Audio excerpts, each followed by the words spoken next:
Hola compañeros de viaje y bienvenidos a este nuevo capítulo donde vamos a estar hablando acerca de Josué, el sicario de Dios. Pero antes que nada quería decirte que es hora ya de que comiences a ver la Biblia como un libro histórico, no como un libro de religión, sino como un compendio que narra toda la historia ancestral de nuestra existencia y que se conjuga a sí mismo de principio a fin. Muchos me han preguntado acerca de cómo fue que esta estirpe consiguió traspasar el diluvio, y es todo un enigma. Un nuevo método de inmoralidad sexual se aproxima y lo vamos a describir aquí. Antes de ir al apartado de Josué y todo el genocidio cananeo, debemos asistir al suceso extraño que sucedió en el arca, o más bien cuando bajaron del arca. Entender el simbolismo del Génesis es de vital importancia para comprender el desenlace de los acontecimientos posteriores, porque creo que nadie conoce ningún árbol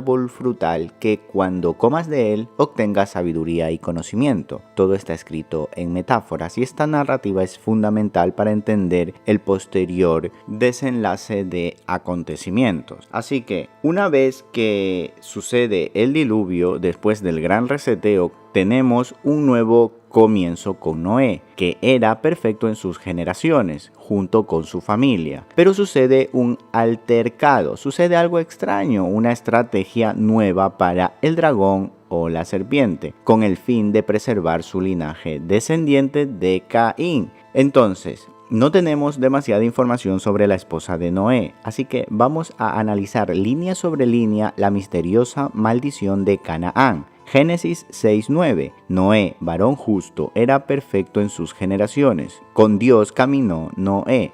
En el texto original en hebreo dice Tamillín, que es perfecto, el Strong 08549, que significa entero, sin imperfecciones, sin defecto, completo. Esto está hablando y refiere a un tema biológico. No se refiere a una interpretación que tenga que ver con lo espiritual, sino que va intrínsecamente conectado a la composición genética de Noé. No dice que su familia sea perfecta igual que él, solo dice que Noé era el único perfecto, ya que la contaminación, la hibridación genética de la época antes del diluvio contaminó a toda esa generación excepto a uno, que era Noé. Y no está diciendo que este sea perfecto en el sentido religioso, sino genéticamente impoluto, sin contaminación como las otras estirpes que convivían en ese tiempo. Por ello, a lo largo de todo el Antiguo Testamento se enfatiza a la nación del linaje de Israel que no se mezclara con otras tribus. Dice Génesis 9:18, y los hijos de Noé que salieron del arca fueron Sem, Cam y Jafet, y Cam fue el padre de Canaán. Estos tres fueron los hijos de Noé, y de ellos se pobló toda la tierra. Ya desde el comienzo en la narrativa de la era postdiluviana se enfoca un énfasis sobre Cam y su hijo Canaán, y aquí es donde está el punto clave. Esto es importante, pues de aquí surgen las distintas líneas de sangre y demás naciones hasta el día de hoy. Por un lado, Sem será el posterior linaje santo e incorrupto desde donde nacerá el Mesías. Jafet cumplirá con el mandamiento de repoblar la tierra, mientras que Cam será la estirpe maldita, la continuación de la simiente de la serpiente, por donde resurgirá este linaje satánico en toda la tierra. Solo hace falta echar un vistazo a los descendientes de Cam. Entre los más conocidos tenemos a Nimrod, el fundador de Babilonia, y también toda la tribu de los filisteos, amorreos y jebuseos, históricos enemigos de las tribus de Israel. Bien, pero sigamos. Génesis 9:20. Entonces Noé comenzó a labrar la tierra, y plantó una viña, y bebió el vino, y se embriagó, y se desnudó en medio de su tienda. Tenga en cuenta que esto no sucede en un día, se nos muestra en unas pocas líneas el resumen de un lapso de años de trabajo, es decir, Entre que Noé labra la tierra, planta la semilla, crece el árbol, da fruto necesario para obtener uvas y posteriormente la fermenta, suceden demasiadas cosas. Así que detrás de este suceso se escapa algo que no podemos ver a simple vista. Génesis 9:22. Y Cam, padre de Canaán, vio la desnudez de su padre y se lo contó a sus 2 hermanos que estaban afuera.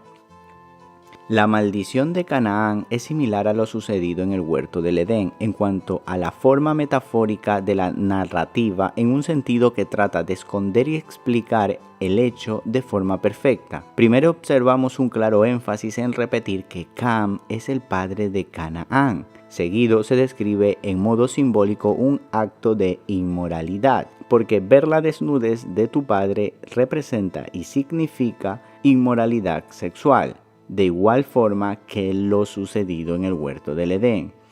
Esto esconde tras de sí una nueva traición, una nueva inmoralidad sexual. Acá en los primeros años postdiluvianos sucedieron hechos que dan lugar a otra maldición, pero en este caso no recae sobre toda la tierra, sino que solamente recae sobre un linaje, sobre una estirpe, en concreto sobre Canaán.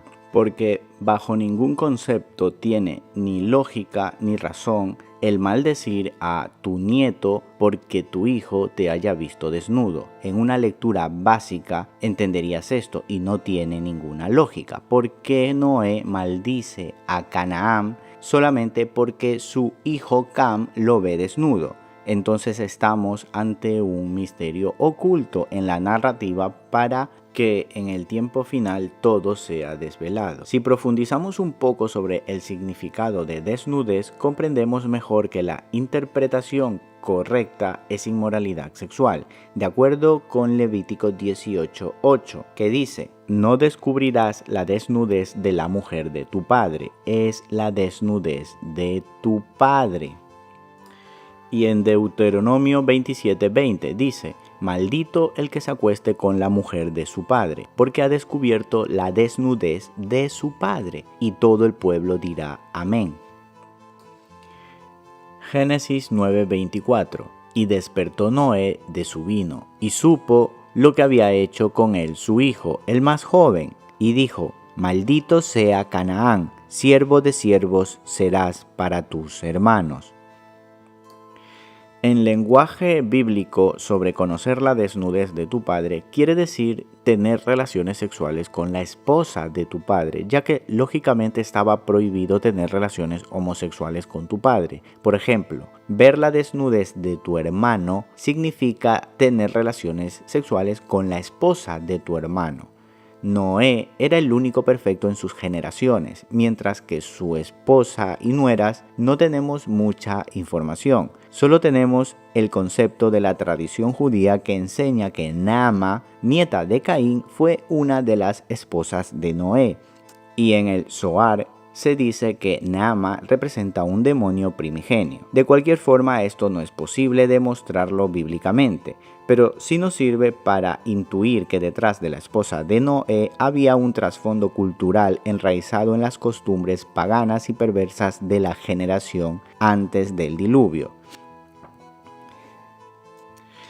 Satanás tenía un plan para la época postdiluviana y para subsistir y traspasar al diluvio, y era entablar un vínculo entre antes y el después de este evento de destrucción y de castigo, para así continuar adelante con su estirpe y su simiente de hombres dioses. Por eso la serpiente les dice en el huerto a Adán y Eva que ellos y su descendencia serán como dioses.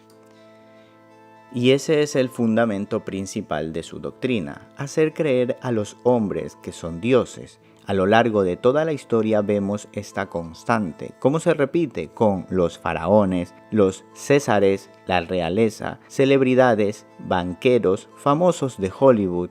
Y también al Mesías, Satanás le tentó con este argumento, ofreciéndole todos los reinos de la tierra, es decir, un gobierno terrenal. Pero nosotros y el Mesías, nuestro reino no es de este mundo. Y esta es la diferencia principal entre las dos simientes, en que unos tienen una ciudadanía del cielo espiritual que conecta con nuestro ADN y otros tienen una conexión terrenal que les inspira a ser reyes y dioses sobre esta tierra. Así que Cam es el escogido por Satanás para estimular emociones inmorales en su mente, que a su vez activarían los genes indicados, igual que desactivarían muchas luces interiores. Esto es científicamente posible según la propia epigenética, que estudia el comportamiento de los genes en función de los cambios medioambientales. Entonces Canaán portaría el pack completo de genes activos o la misma secuencia genética que las que poseía Caín antes del diluvio. Es decir, que el efecto y causa de la degradación espiritual de Cam serviría para reproducir semilla dentro del vientre de la esposa de Noé, o sea, su propia madre, es decir, incesto. Y obviamente ver la desnudez de tu padre significa tener relaciones sexuales con tu padre o con tu madre. Es decir que Cam tuvo relaciones homosexuales con su padre también. Y todo esto viene del huerto del Edén, porque la serpiente sodomizó a Adán.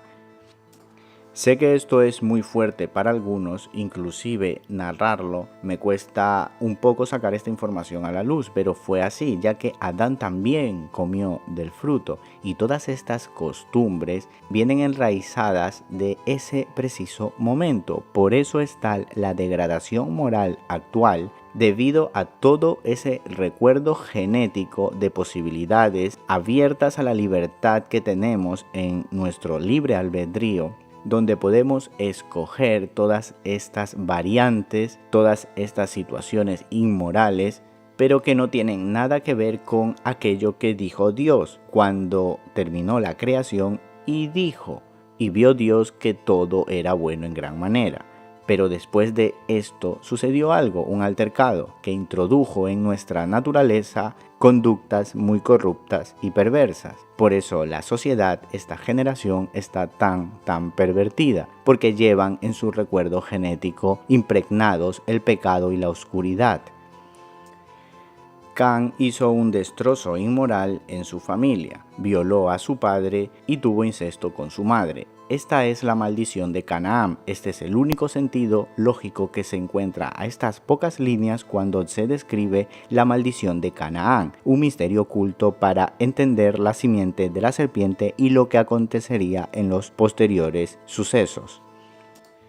Esta sería la explicación básica sobre cómo la simiente de la serpiente traspasó el diluvio. Sin embargo, cuando llegas a Apocalipsis encuentras detalles que describen cómo más miembros de la familia de Caín lograron atravesar el diluvio, pero eso vendrá más adelante.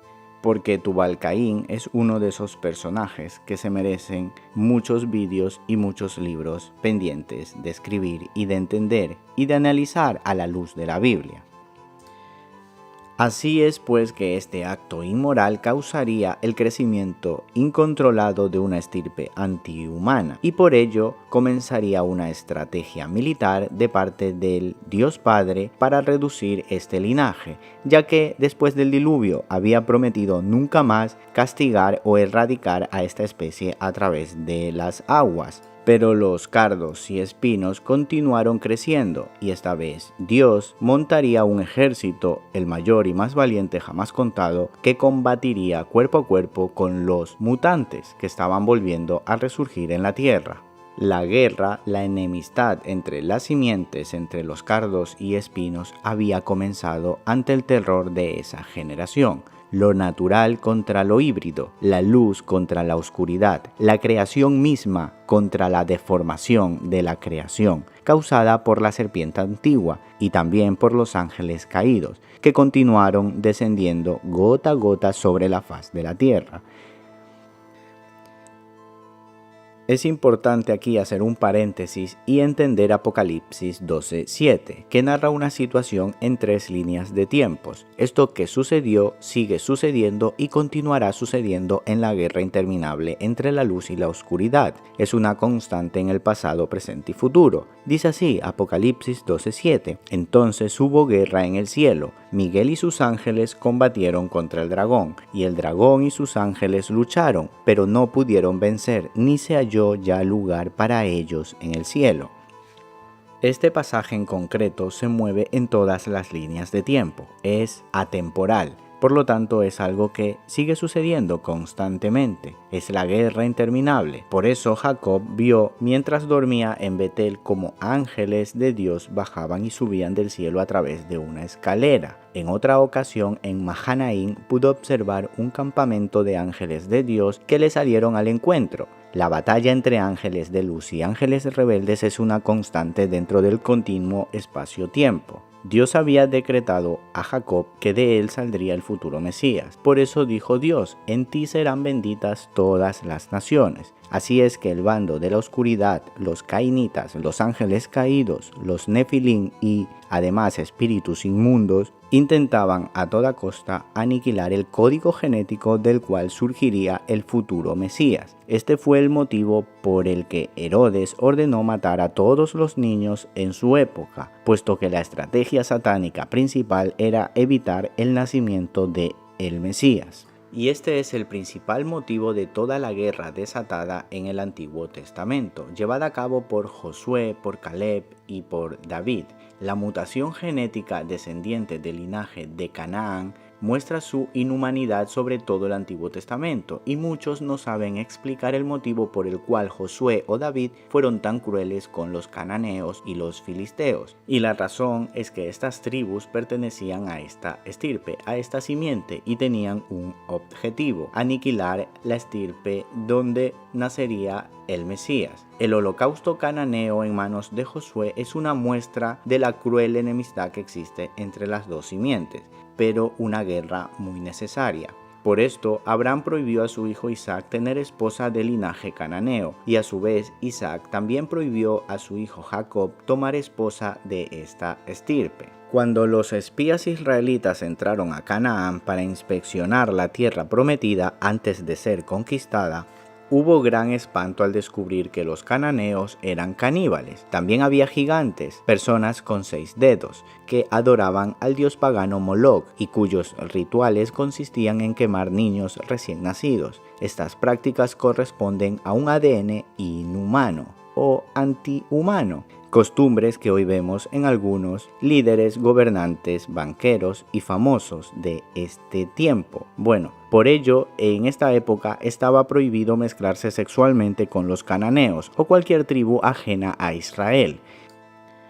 Si bien es cierto, el libro de Josué es muy sangriento, es el libro más sangriento que he leído jamás. A Josué se le otorgó el título de sicario de Dios, así le llamo yo. Y este libro es el preferido de los ateos para argumentar que el Dios de la Biblia es un extraterrestre asesino y otras locuras más. Sin embargo, para mí, leer Josué es muy revitalizante. Es más, disfruto tanto leyendo este libro que siempre repito, es como soñar despierto y meterme en la piel de guerreros sobre un mundo olvidado de héroes y villanos con escenarios inexplorados. En tiempos donde la batalla no era por odio a los que están enfrente, sino por amor a los que tienes detrás.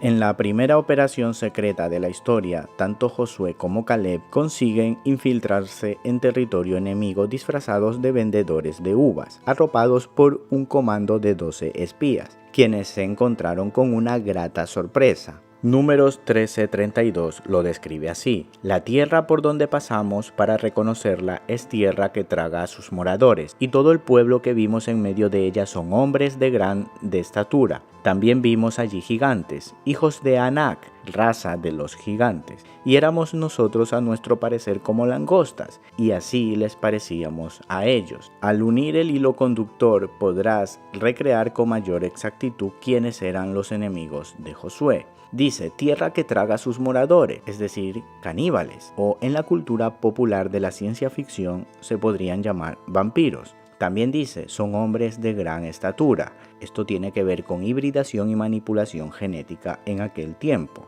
También dice que vieron allí gigantes, y estas son las razas Nefilín, hombres dioses desde la antigüedad, o titanes.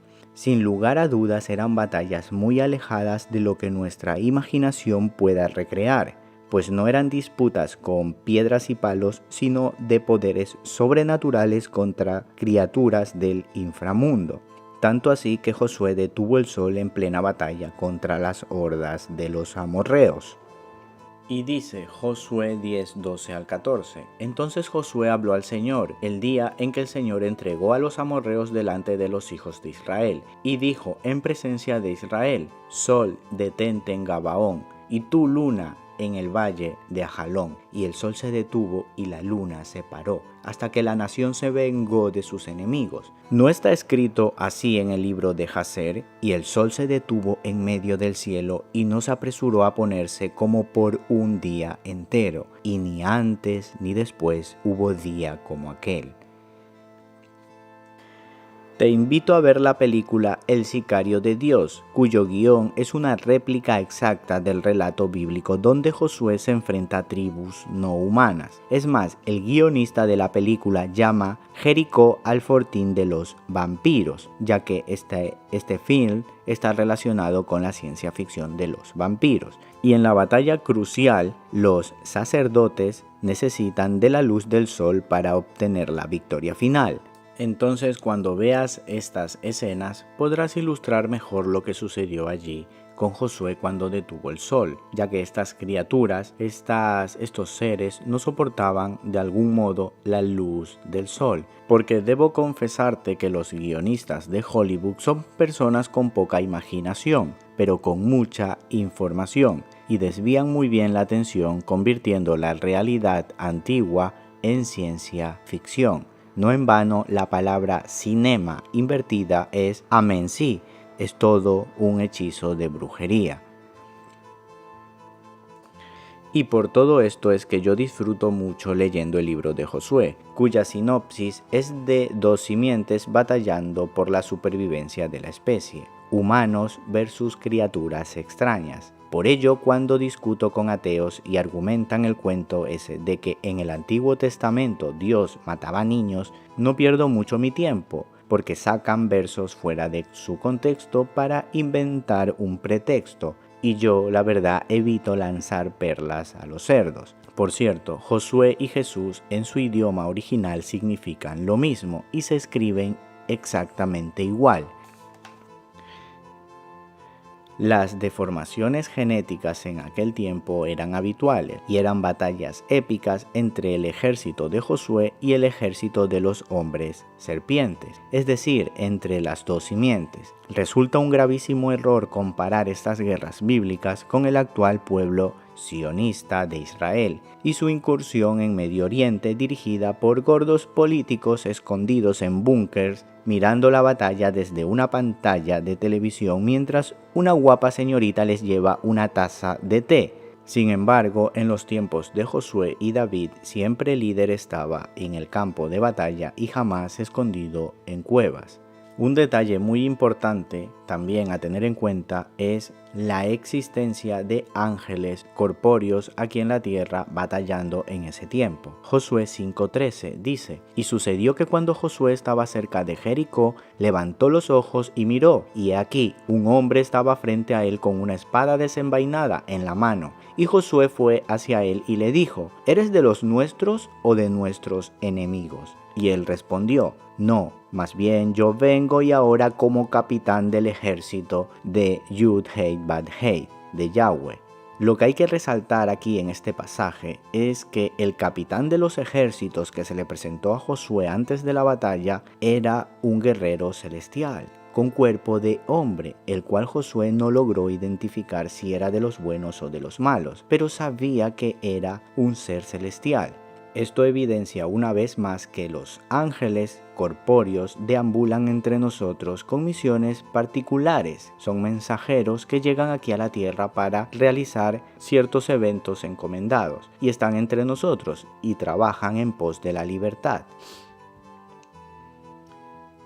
El genocidio mutante concluyó en manos del rey David, pero no del todo, visto que la simiente de Adán era mayor en número que la simiente de la serpiente, estando ellos en minoría, este remanente satánico provisto de una astucia incalculable, la cual les caracteriza, cambió de plan, cambió la guerra cuerpo a cuerpo y vio necesario otra estrategia, la de infiltrarse detrás de cada rey de la época para gobernar así a su antojo. Y así, aunque pasarían a ser minoría dentro del rol mundial, tendrían el control sobre la humanidad, a los cuales a nosotros nos llaman ganado, esclavizándonos así durante el resto de la historia hasta nuestros días, construyendo una milimétrica cárcel mental llamada Matrix. Pero esa es otra historia.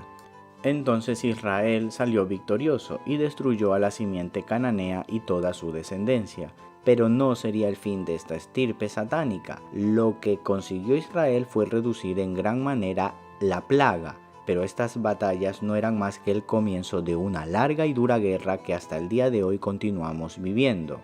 Y así hoy podemos descubrir cómo el remanente de esta estirpe se adjudica el poder en todos los diferentes imperios de la historia. El poder político fundamentado en hombres dioses, tales como los faraones, los césares, la realeza actual, dictadores de época, banqueros y presidentes, desde Nimrod a Rockefeller, de Alejandro Magno hasta las dictaduras nazis, desde Ramsés hasta las casas reales europeas actuales. Siempre han gobernado los mismos, en donde una reducida élite gobierna al resto. En otras palabras, el 5% o quizás menos descendientes de estas tribus gobiernan al otro 95%, descendiente de Sem y Jafet.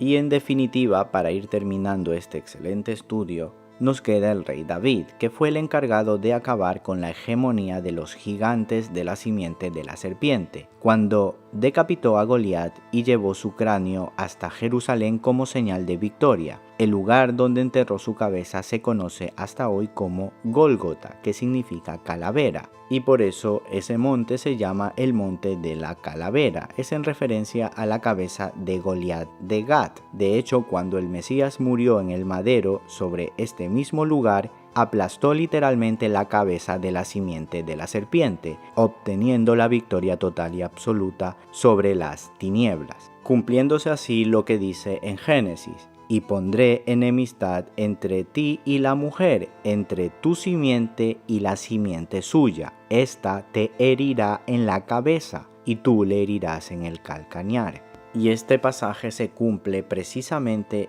en el preciso instante cuando el Mesías, su madero, es enterrado en la cabeza de Goliat, partiendo en dos el cráneo de Goliat de Gat, Golgotá, cumpliendo la profecía de que él, la serpiente, le mordería en el calcañar. Sin embargo, el Mesías le hirió en la cabeza y le partió en dos el cráneo. Seguido de esto hubo un terremoto. Todos sabemos ese relato. En fin, amigos, aquí hay mucha historia todavía por revelar. Te invito a que te descargues mi libro y puedas instruirte mejor sobre este tema y aclarar mejor las dudas. No obstante, voy a continuar subiendo información de este tipo aquí a mi canal. Así que, sin más que decir, un fuerte abrazo a todos y nos vemos en la próxima.